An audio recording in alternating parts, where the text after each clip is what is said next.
Dear student, আসসালামু আলাইকুম। আমি রহিদুল ইসলাম অনলাইন ক্লাসে সবাইকে স্বাগত জানাচ্ছি। আজকে ক্লাসের বিষয় হচ্ছে হিসাব বিজ্ঞান দশম শ্রেণী। আজকে যে বিষয়টা নিয়ে যে প্রশ্নটি আলোচনা করব সেটি হচ্ছে দশম অধ্যায়ের 9 নং সৃজনশীল প্রশ্নের সমাধান।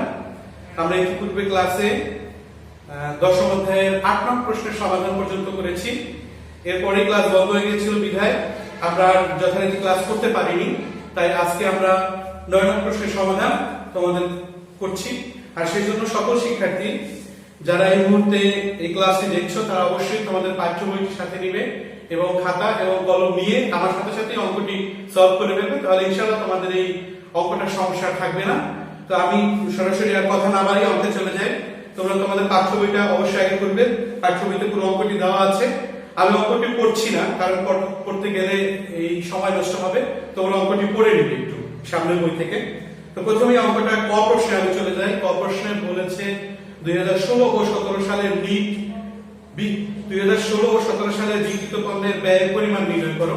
তো তুমি দেখো আমি একটা ফরম্যাট করে রেখেছি, বিক্রিত পণ্যের ব্যয় নির্ণয়। এখানে এই ঠিক একই ফরম্যাটে তোমরা সবটি খাতায় করে নিবে। আর সবটি করার পরে আমাদের বিক্রিত পণ্যের ব্যয় নির্ণয় করতে হবে। তো প্রিয় শিক্ষার্থী, আমি যে কথাটা বলবো, তোমরা এর আগে যে ক্লাসগুলো করেছো বা দশম অধ্যায়ের অঙ্ক যা করেছো তাতে বিক্রিত পণ্যের ব্যয় যে এখানে যে নিয়মটা আছে বা যেভাবে ছকটা দেওয়া আছে ঠিক এইভাবে ছিল না। এটা সম্পূর্ণ একটা নতুন অঙ্ক। ওইখানে বিক্রিত পণ্য ব্যয় করতে গেলে তোমাকে আগে প্রারম্ভিক মজুত পণ্য, তারপরে ক্রয়ের সাথে ক্রয়ের আনুষঙ্গিক ফেরত ও ব্যয়গুলো বাদ দিয়ে তারপরে তোমার প্রত্যক্ষ খরচগুলো যোগ করে সমাপনী মজুত পণ্য বিয়োগ করে তারপর তোমাকে বিক্রিত পণ্যের ব্যয় করতে হতো। কিন্তু এটা সম্পূর্ণ একটা নতুন নিয়ম। এখানে কিছু সূত্র ব্যবহার করে করতে হবে।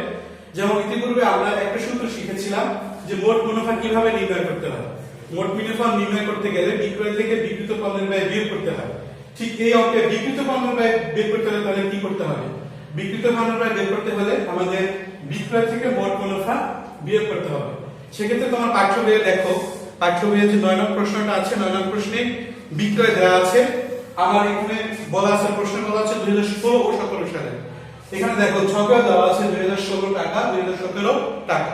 তো তোমার এই পাঠ্য বইয়ের ছক থেকে বিক্রয়ের টাকাটা 2016 সালের টাকাটা এবং 17 সালের টাকাটা এখানে বসাতে হবে। তা আমরা বসিয়ে নিচ্ছি। তুমি লক্ষ্য করবে প্রথমে 2016 সালে বিক্রয়ের পরিমাণ আছে 90,000 টাকা। আমি 90,000 টাকা লিখে নিলাম। এরপরে 2017 সালে আছে বিক্রয় 92,000 টাকা। আমি 92,000 টাকা লিখে নিলাম। এরপর আমাদের যেটা করতে হবে, মোট মুনাফা বিক্রয় থেকে বাদ দিতে হবে। সেক্ষেত্রে মোট মুনাফা দুইটা সালেই লিখতে হবে, 2016 সালের মোট মুনাফা, 2017 সালের মোট মুনাফা। তো 2016 সালের মোট মুনাফা 16,000 টাকা, 2017 সালের মোট মুনাফা 15,500 টাকা।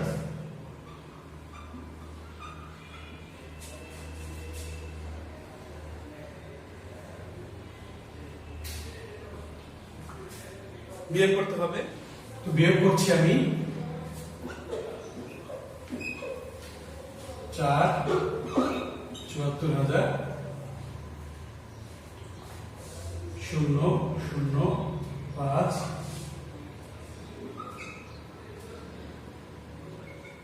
76,500 ক্লোজ করে দিলাম। এই হচ্ছে আমাদের কয়ের সমাধান। আমি আরেকবার ক্লিয়ার করছি তোমাদের যে বিক্রিত পণ্যের ব্যয় নির্ণয় করতে হলে আমাদের এই ধরনের অঙ্কে যেটা করতে হবে সেটা হচ্ছে বিক্রয়টা আগে লিখতে হবে। বিক্রয়টা লিখে সাল দুটোও থাকতে পারে অথবা একটাও থাকতে পারে। বিক্রয় থেকে মোট মুনাফা বিয়োগ করতে হবে। তো মোট মুনাফাটা আমি লিখলাম, মোট মুনাফা বিয়োগ করলাম। বিয়োগ করার পরে যে টাকাটা বের হলো এটাই হচ্ছে বিক্রিত পণ্যের ব্যয়। এরপরে আসি প্রশ্ন ক্ষয়ে। প্রশ্ন ক্ষয়ে দেখো আমি লিখেছি 2016 সালে বিক্রি মুনাফার অনুপাত ও বিনিয়োজিত মূলধনের অনুপাত নির্ণয় করো। তোমরা তোমাদের পাঠ্য বইটা একটু দেখো, পাঠ্য বইয়ের প্রশ্ন খ কি আছে। 2016 সালে বিক্রি মুনাফার অনুপাত ও বিনিয়োজিত মূলধনের আয় অনুপাত নির্ণয় করতে বলা হয়েছে। তো সেই ক্ষেত্রে অবশ্যই এই দুইটা বিষয়ের সূত্র আমাকে জানতে হবে। তোমাদের পাঠ্য বইয়ের সূত্র দেওয়া আছে এবং এর আগের যে ক্লাস করেছি সেই ক্লাসের সূত্রগুলো বলা আছে। এর বাইরেও এই সূত্রগুলো এখানে লেখা আছে। তোমরা এখান থেকেও সুন্দর করে সূত্রগুলো দেখে নিয়ে মুখস্থ করে পড়ে বুঝে তারপর অঙ্কটা সেক্ষেত্রে দেখো সূত্রটা আছে নিট মুনাফা, অর্থাৎ নিট মুনাফার অনুপাত সমান নিট মুনাফা ভাগ নিট বিক্রয় গুণন 100। আমাকে কি কাজটা করতে হবে? কাজটা হচ্ছে পাঠ্য বইয়ে এই টাকাগুলো দেয়া আছে, অর্থাৎ নিট মুনাফা পাঠ্য বইয়ে 9 নং সিরিজের যে অঙ্কটা আমরা করাচ্ছি সেই অঙ্কটায় নিট মুনাফা নিট বিক্রয় এই টাকার পরিমাণটা দেয়া আছে। ওখান থেকে টাকার পরিমাণটা নিয়ে এসে শুধু বসাতে হবে। সেই ক্ষেত্রে আমাদেরকে নিট মুনাফা টাকাটা পাঠ্য বইয়ে দেয়া আছে ৬৯০০ টাকা আমাকে বসাতে হবে। আর পাঠ্য বইয়ে দেয়া আছে বিক্রয় ৯০,০০০ টাকা, বিক্রয় ৯০,০০০ টাকা বসাতে হবে। আর সূত্রের অনুযায়ী গুণন ১০০ টাকা বসাতে হবে। গুণন ১০০ বসানোর পর আমরা অঙ্কটা ছোট করে নিতে পারি, এই শূন্যগুলো বাদ দিয়ে, যেমন এই ০০ বাদ দিয়ে দিতে পারি, ০০ উপর নিচে কেটে দিতে পারি, বাদ দিতে পারি। তারপরে ৯ দিয়ে এটাকে ভাগ করলে আমরা যে ভাগফলটা পাবো সেটা হচ্ছে ৭.৬৭%। আমাদের নিট মুনাফার অনুপাত। এরপরে লক্ষ্য করো ২ নম্বরে আছে বিনিয়োজিত মূলধনের আয় অনুপাত। বিনিয়োজিত মূলধনের আয় অনুপাত করতে হলে আমাদের সূত্রটা অবশ্যই আগে বসাতে হবে। সূত্রটা কি আছে দেখো, নিট মুনাফা ভাগ বিনিয়োজিত মূলধন গুণন ১০০ গুণন ১০০। তো সেক্ষেত্রে আমি একটু মুছে নিই বোর্ডটা। সেক্ষেত্রে লক্ষ্য করবে পাঠ্য বইয়ের দিকে, অবশ্যই পাঠ্য বইয়ে আমরা যে ৯ নং অঙ্কটা করাচ্ছি সেই ৯ নং অঙ্কে নিট মুনাফার টাকাটা দেওয়া আছে, নিট মুনাফার টাকাটা নিতে হবে।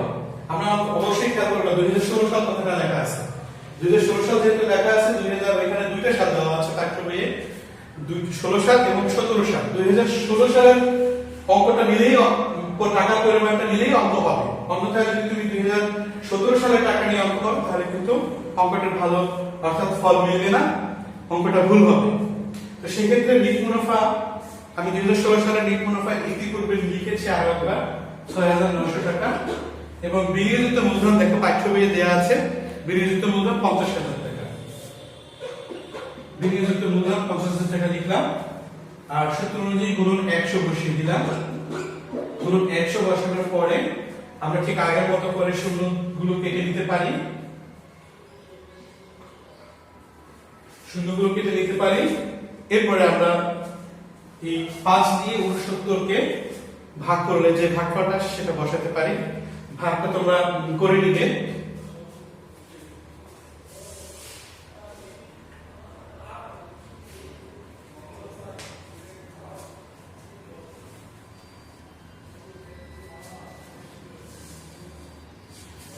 ভাগফলটা হচ্ছে 13.80%। 13.80%।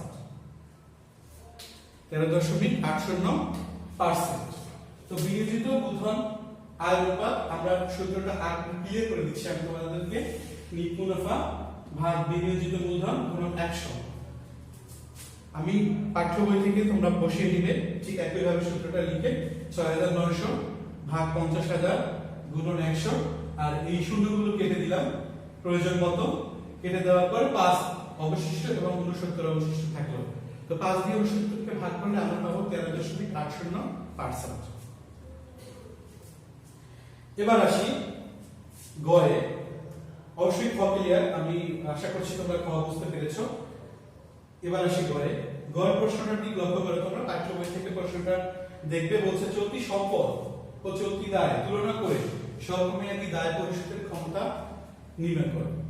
তো সেই ক্ষেত্রে আমরা অবশ্যই চলতি দায় ও চলতি সম্পদের কে তুলনা করলেই ওই প্রতিষ্ঠানের, যে প্রতিষ্ঠানের অঙ্কটি আমরা করছি ওই প্রতিষ্ঠানের স্বল্পমেয়াদী দায় পরিশোধের ক্ষমতা জানতে পারবো। তোমরা একটা জিনিস কনফিউশন থাকতে পারে, স্বল্পমেয়াদী দায় পরিশোধের ক্ষমতা যাচাই করার প্রয়োজনটা কি বা দরকারটা কি। আসলে একটা প্রতিষ্ঠানের দায়টা কি? দায়টা হচ্ছে অন্যের পাওনা। ওই প্রতিষ্ঠানের অন্যের যে পরিমাণ দায় দাবি বা পাওনা থাকে এটা হচ্ছে ওদের পাওনা। প্রতিষ্ঠানের নিয়ম হচ্ছে এটা পরিশোধ করা। আর যারা বাহ্যিক প্রতিষ্ঠানের বিভিন্ন খোঁজ খবর নেয়, প্রতিষ্ঠান সম্পর্কে জানতে চায়, বাহ্যিক ব্যবহারকারী যারা আছে তারা অবশ্যই জানতে চায় যে প্রতিষ্ঠানের আসলে দায় পরিশোধের ক্ষমতা কতটুকু আছে। এটা ব্যবসায়িক সম্পর্ক তৈরি করার জন্য জানতে হয় যে স্বল্পমেয়াদী দায় পরিশোধের ক্ষমতা আছে কিনা।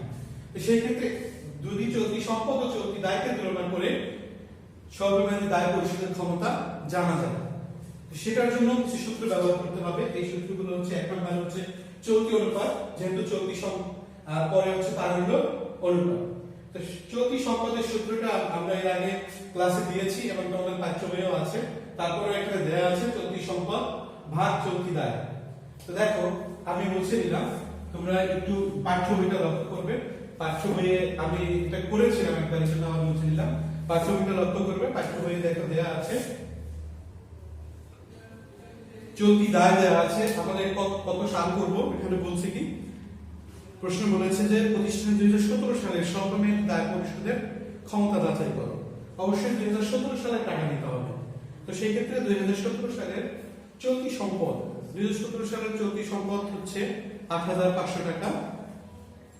সরি 2017 সালের চলতি সম্পদ হচ্ছে 11,000 টাকা এবং 2017 সালের চলতি দায় হচ্ছে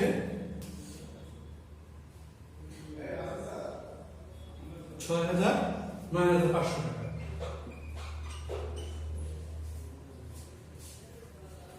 এটা আমরা ভাগ করে নিব, আর ভাগ করলে যে ভাগফলটা হবে সেটা হচ্ছে 1.16 আর অনুপাতটা আমাকে বসিয়ে দিতে হবে। চলতি অনুপাত ও তারল্য অনুপাতে অনুপাত 1 প্রত্যেকটা অঙ্কের ভাগফলের শেষে বসিয়ে দিতে হবে। এই হচ্ছে আমাদের চলতি অনুপাত। অবশ্যই বুঝতে পেরেছো। সূত্রটা জানা থাকলে খুব সংক্ষিপ্ত সূত্র এবং ছোট সূত্র, মনে রাখাও সম্ভব। সো ভয় পাওয়ার কোনো কারণ নেই, তোমরা এই সূত্রটা মনে রাখলে চলবে। এরপরে আছে তারল্য অনুপাত।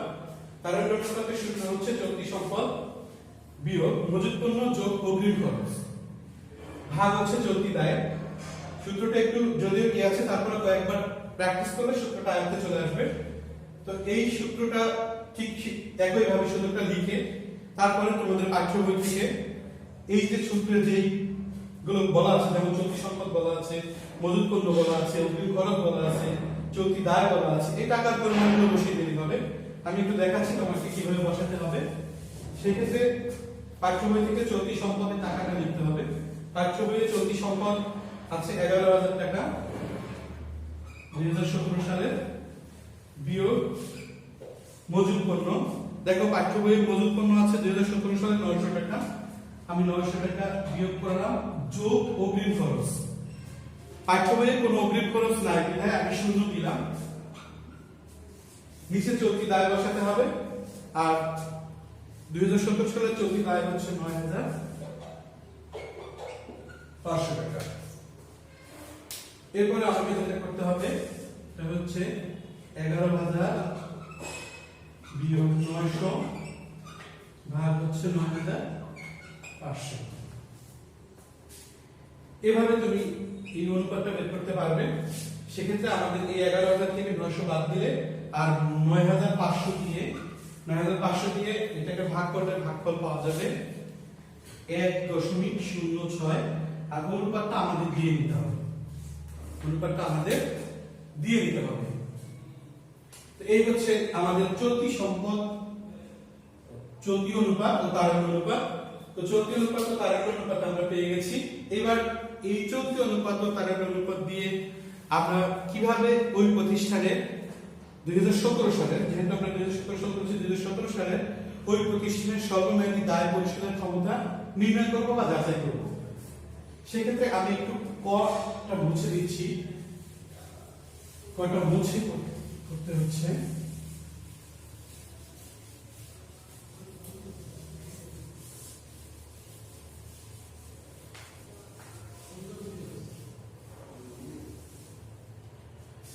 আমাদের অবশ্যই জানা আছে যে চলতি অনুপাত ও তারল্য অনুপাতের আদর্শ মান জানতে হবে আগে। আর চলতি অনুপাত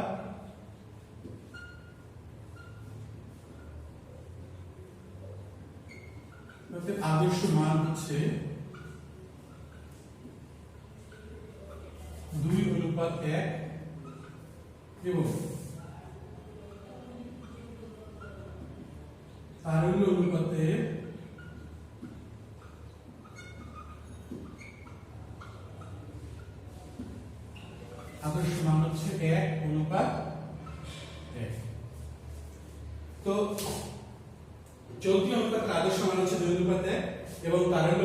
আদর্শ মান হচ্ছে 1:1। আমরা যাচাই করার পদ্ধতিটা হচ্ছে এই যে দুইটা আদর্শ মান দেয়া আছে, এই দুইটা আদর্শ মানের সাথে আমরা যে প্রতিষ্ঠানটির মান বের করেছি চলতি অনুপাত তারের অনুপাত, এই মানের কতটুকু মিল আছে। যদি এই মিলটা সম্পূর্ণ মিলে যায় অথবা কাছাকাছি হয়, তাহলে এই প্রতিষ্ঠানের স্বল্পমেয়াদী দায় পরিশোধের ক্ষমতা সন্তোষজনক। আর যদি অনেক পার্থক্য থাকে, ডিফারেন্সটা অনেক বেশি হয়, কাছাকাছি না থাকে, তাহলে অর্থাৎ এই প্রতিষ্ঠানের স্বল্পমেয়াদী দায় পরিশোধের ক্ষমতা সন্তোষজনক নয়। তো সেই ক্ষেত্রে আমরা লক্ষ্য করেছি যে চলতি অনুপাতের আদর্শ মান হচ্ছে 2:1, আর আমরা চলতি অনুপাত পেয়েছি 1.16 অনুপাতে, অর্থাৎ কাছাকাছি। এবং তারল্য অনুপাতের আদর্শ মান হচ্ছে 1:1, আর আমরা এই প্রতিষ্ঠানের তারল্য অনুপাতের মান পেয়েছি 1.06 অনুপাতে, কাছাকাছি। তো যেহেতু কাছাকাছি এবং কাছাকাছিটা খুব কাছাকাছি না, প্রায় কাছাকাছি, সেহেতু আমরা বলতে পারবো যে 2017 সালের প্রতিষ্ঠানটির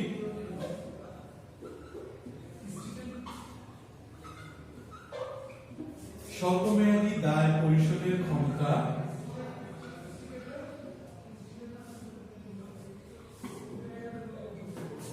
দায় পরিশোধের ক্ষমতা সন্তোষজনক, মোটামুটি সন্তোষজনক, মোটামুটি সন্তোষজনক। তো এই হচ্ছে বিষয়টি, যে এই দুটোর উপর নির্ণয় করা যাবে যে 2017 সালে ওই প্রতিষ্ঠানের স্বল্পমেয়াদী দায় পরিশোধের ক্ষমতা কিরকম। অর্থাৎ আমরা এটা পর্যালোচনা করে পেয়েছি যে 2017 সালে এই প্রতিষ্ঠানটির স্বল্পমেয়াদী দায় পরিশোধের ক্ষমতা মোটামুটি সন্তোষজনক, খুব বেশি সন্তোষজনক না, খুব বেশি ভালো না, কারণ খুব কাছাকাছি নয়, প্রায় কাছাকাছি, আর এটা এক্সিটও নয়, এই জন্য মোটামুটি সন্তোষজনক। এই হচ্ছে আজকের ক্লাস। আগামী পর্বে আমরা তোমাদের পরের অঙ্কটি নিয়ে আবার আলোচনা করব। ধন্যবাদ সবাইকে। আসসালামু আলাইকুম।